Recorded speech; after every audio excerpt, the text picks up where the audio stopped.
The house was gone. Where it once stood, there was only a scorched patch of land. The ground was cracked, blackened, and silent. No smoke, no ashes, just silence, as if it had never existed at all. But I remembered. Every corner, every shadow, every voice. They still lived in my memory, and in the faint, steady pulse of the cracked mutia that still hung around my neck. It had been 3 days since the seal broke, since I stepped into the heart of that darkness and gave myself to the light. 3 days since the thing behind the door screamed for the last time. I didn't die. I don't know why. Maybe the mutia saved me. Maybe my father did. Or maybe the house took what it needed and let me go. All I know is I woke up different. We didn't talk much those first few days. Not me, not Jonas, not even my mother. There was too much to process, too much pain, and, strangely, peace. The barangay went quiet. The air felt clearer, lighter. Even the dogs barked less at night. People whispered that the house had finally collapsed under its own age. No one remembered the shadows. No one remembered the boy next door. He was gone, like he'd never lived there. Only Jonas and I knew the truth. And maybe my mother, though she refused to speak of it again. I visited the place once more alone.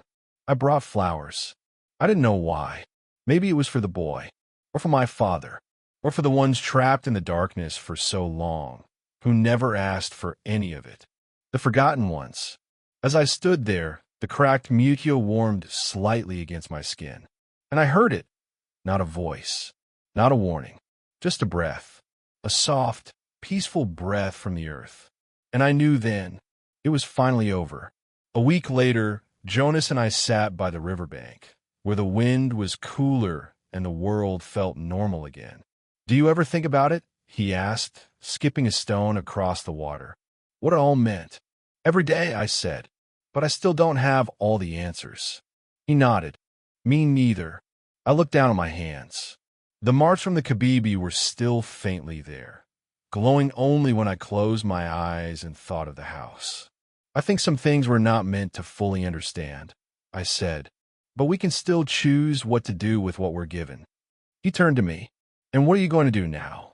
I didn't know yet, but for the first time, I had time to figure out. That night, my mother finally spoke. We were in the kitchen, the lights dim, the smell of garlic and rice in the air. Normal. Comforting. "You saved us," she said softly. I shook my head. "Not just me." She walked over and placed something in my hand.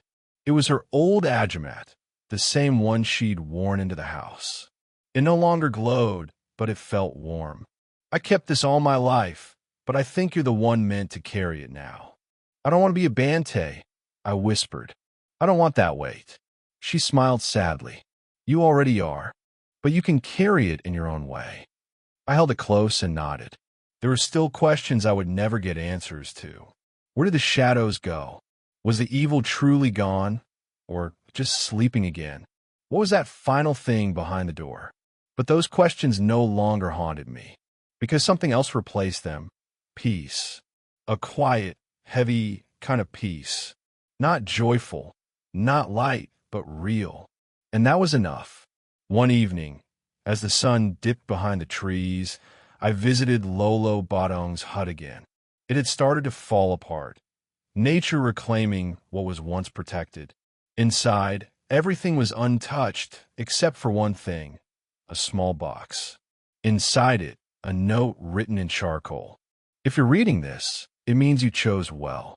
The house doesn't hold you anymore, but the world is full of other doors. Keep watching." I smiled through my tears.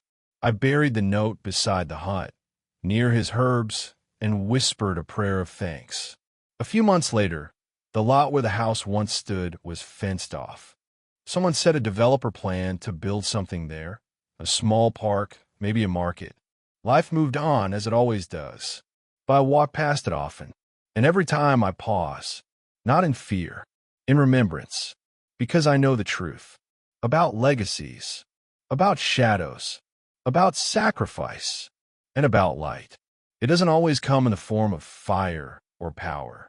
Sometimes Light is simply the choice to face the dark and still stand up afterward. Jonas left the barangay a few months later.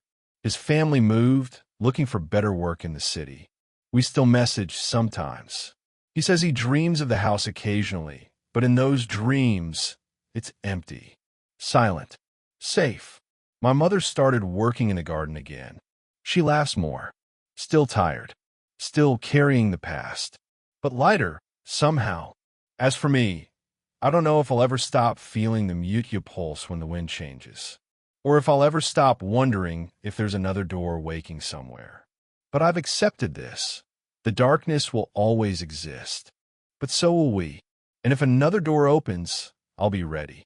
Not because I'm a hero, but because I chose to be the girl who remembered, who faced the shadows, who stood, even when it hurt.